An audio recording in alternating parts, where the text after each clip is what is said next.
হয়েছে। আরে ভাই, 3 জুন থেকে প্রিলি হয়েছে 19 সেপ্টেম্বর, তার 2 মাস পরে 27 নভেম্বর হচ্ছে লিখিত সময়।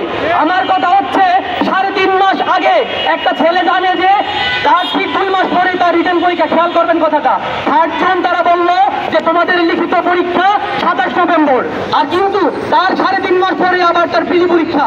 এখন এই সময়ে দাঁড়িয়ে একটা ছেলে, একটা শিক্ষার্থী কি প্রিলির পড়াশোনা করবে নাকি লিখিতের পড়াশোনা করবে?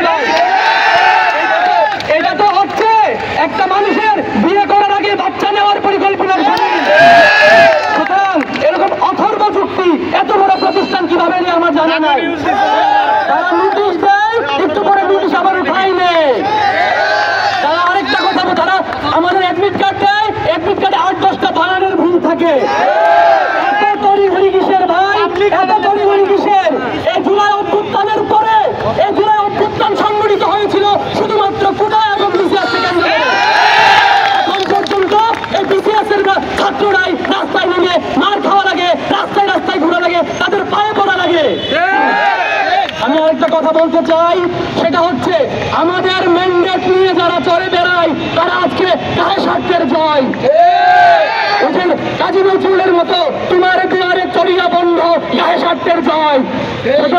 আমাদের ম্যান্ডেট যারা চলে অথচ তারা তাদের কাছে এগুলো হবে না ভাই। আমরা দেখা গেছে যে বিগত বিসিএস পরীক্ষাগুলোতে প্রত্যেকটা রিটেন পরীক্ষার আগেই তারা মিনিমাম 8 মাস সময় পেয়েছে। যদিও আমরা বলি 6 মাস, 6 থেকে 8 মাস মিনিমাম সময় পেয়েছে, ক্ষেত্র বিশেষে 1.5 বছরও সময় পেয়েছে। কিন্তু এই 47-এর বেলায় এসে তারা আমাদেরকে সময় দিতেছে মাত্র 50 দিন। 47-এর রেজাল্ট হয়েছে 28 সেপ্টেম্বর, এর মাঝে 49তম বিসিএস হয়েছে 9 অক্টোবর, আর তারা আমাদের পরীক্ষা রাখছে 27 নভেম্বর। তাহলে 49তম বিসিএস থেকে যদি আমরা কাউন্ট করি আমাদের সময় 40 দিনের মতো। তো রিটেনের যেই ভাস্ট সিলেবাস, এই সিলেবাসে প্রস্তুতি নেওয়া 40 দিনে অনেক পুরোই অসম্ভব।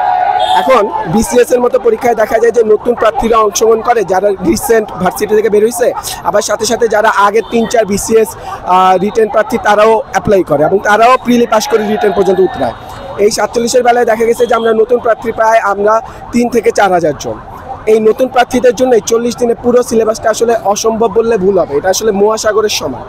তো আমরা আসলে লেভেল প্লেইং ফিল্ডটা পাচ্ছি না। যদি এমন হতো যে সব প্রার্থীরা সময় সমান পাচ্ছে তাহলে হয়তো আমরা এই আপত্তিটা করতাম না। কিন্তু দেখা যাচ্ছে যেখানে 5-6 হাজার পুরান প্রার্থী আর আমরা নতুন প্রার্থীরা 4 হাজার, যেখানে 2 মাস সময়টা আমাদের জন্য লেভেল প্লেইং ফিল্ড তৈরি করে দিচ্ছে না প্রতিযোগিতার জন্য।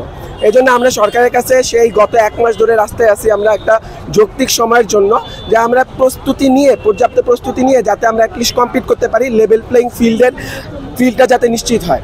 কিন্তু সরকার থেকে আমাদের এই পর্যন্ত কোনো আশ্বাস বা যোগাযোগ করা হয় নাই। তো এই জন্য আমাদের আসলে এখনো পর্যন্ত পরীক্ষা পড়ার টেবিলে বসার কথা, আমাদের রাস্তায় থাকতে হচ্ছে।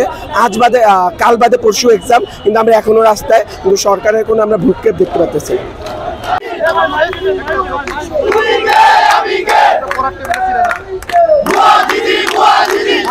আমি আমার সহযোগিতাকে বলতে চাই, যদি আমাদের দাবি কিন্তু মেনে নেয় তাহলে আমরা শান্তিপূর্ণভাবে পড়াতে নিয়ে যাবো। আর না হলে